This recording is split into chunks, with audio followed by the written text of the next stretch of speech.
Many more European countries are beginning to open doors to professionals to work in their country, not just with visa sponsorship, but with permanent residency.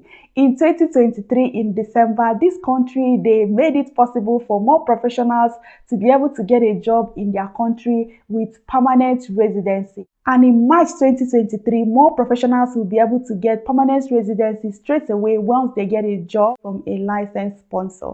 This is really interesting because as a permanent resident in any country, you'll be able to access more benefits, more resources, and you will be able to live much more comfortably from the set-go. So this is a great opportunity for nurses, for doctors, for engineers, and for so many other skilled professionals from various countries that want to migrate to Europe. So you want to watch this video to the very end so that you know all the details.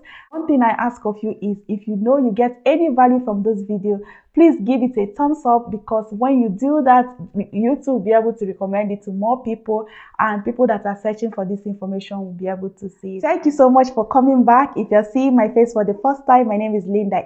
I'm a registered nurse and I currently live and work in the United States. Here I share information on how you can work, study, and thrive abroad. So if you are interested in any of those, be sure to join the family by subscribing and hit the bell notification so that anytime I drop a video, you'll be able to see it on time. And I believe you will not regret joining the family. Okay, so let's get into today's stuff. In December 2022, the New Zealand government decided to support their businesses by expanding their green list, which is the shortage occupation list, to include some jobs so that they will be able to attract skilled migrants to their country to help their businesses to grow, especially after the pandemic. So the jobs that they have added are mostly in education, in healthcare, and in construction. So if you're a teacher and you're not able to get a job in the UK, or you're in healthcare, especially nurses, doctors, and you're not yet able to get a job in the UK, you have another opportunity to apply in New Zealand. Jobs that they have added to their green list for work to residence permit. So that means you have to work for some time and then you get your permanent residency. They have the civil construction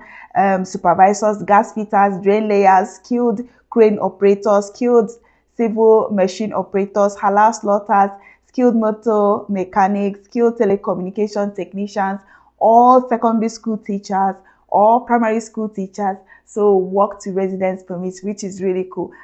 They also added the ones for straight to residence permits, and it's from December 2022. They added the midwives, specialist doctors, and they also added registered audit. So here is the details for the New Zealand straight to residence permit. Okay, so for you to be able to be eligible for this straight to residence permit, your occupation must be in the tier 1, the shortage occupation list on the green list, and the length of stay is indefinitely. You must be 55 years and under, and the cost is $4,290, and the processing time is just 59 days.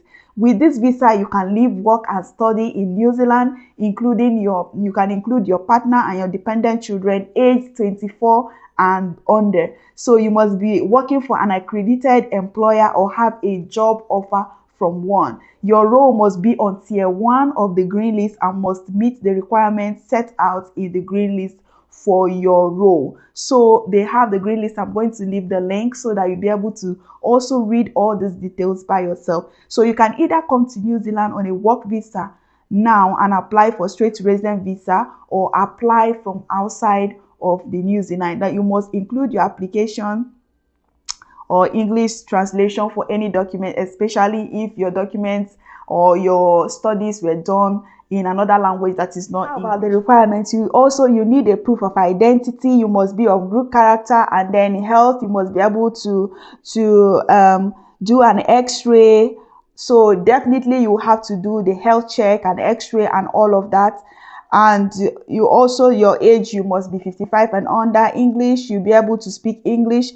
An acceptable English language is evidence that you're a citizen of Canada, Ireland, and evidence that you have a recognized qualification that is comparable to New Zealand level 7 bachelor's degree, which you gain in Australia, Canada, New Zealand, UK, or USA. You must have also studied for at least 2 years in any of those countries to get that qualification, or you have a recognized qualification that is comparable to a postgraduate New Zealand qualification which you gained in all this country. You must have studied for at least 1 year in any of those countries to get that qualification. So if you don't have any of those, then you need an English language test for you to prove that you're able to speak English. I will always recommend that if if English is not your first language, you should make sure that you pass an English test. If the green list requirement is for a New Zealand qualification and yours is from overseas, include an international qualification assessment. So for the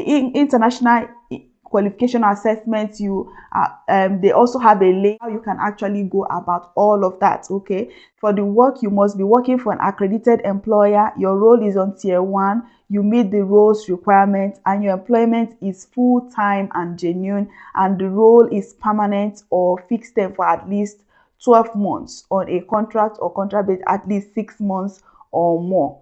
Okay, and then for evidence, you must show employment agreement, your contract, and all of that. So for your children, they must be 24 years and below when you are including them. Before we approve your application for a resident visa, your partner and your children age 16 and older must show that they can also speak English.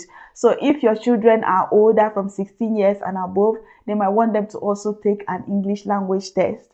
But if not, I believe they'll be able to learn English in when they get to New Zealand. Okay, this permanent residency has a lot of benefits. You can work, study, bring your partner, you can travel in and out of New Zealand and go back there without any problem. But you do need to meet all those requirements. You need to work for a genuine employer that is accredited and is licensed, and your job must be on tier 1. I've already talked about them. And once your job is there, you need to meet English requirement, and you also need to prove that your background, that is your studies, meets that is comparable to that of New Zealand. And they also have a link that provides all the information. So if you're a nurse, you know how to verify your document with their nursing council. If you're an engineer, you also need to provide evidence that whatever you have studied in your home country is comparable to that of New Zealand. Guys, this is an amazing opportunity, and if you're interested, you have already seen that the benefit is really enormous. And if you want to start the process today, you start by gathering your document, comparing your documents, your studies with that of New Zealand, making sure that you have the English requirements. If you want to travel with your family, you also make sure that you'll be able to provide even their proof of identity, which is their passport. You need to also do your health check, and you also need to make sure that every document, that their birth certificate and all of that is available when you need to travel. Now, for you to get a job, you need to apply for a job from different websites. Apply for jobs in Indeed, LinkedIn, Seek, Jora. You can apply for a job in any website, but just make sure that any employer you're getting job with, that they are licensed to sponsor people from outside of the New Zealand to work in New Zealand. And my last thought for you is that if you know that this is an opportunity that you're interested in, make sure that you verify your document, write an English exam, really do the work that is needed for you to travel. Even if you get a job with visa sponsorship in the UK or any country, you will still need to do all those other work of getting your English, verifying your document, getting your health check, getting your passport, which is even the number one. Get an international passport so that when all these opportunities come your way, you'll be better prepared. Okay, I wish you the very best, and if you found this video useful, please let me know in the comment section. Like it, subscribe, and always come back for more. Thank you, and I'll see you in the next video. Bye bye.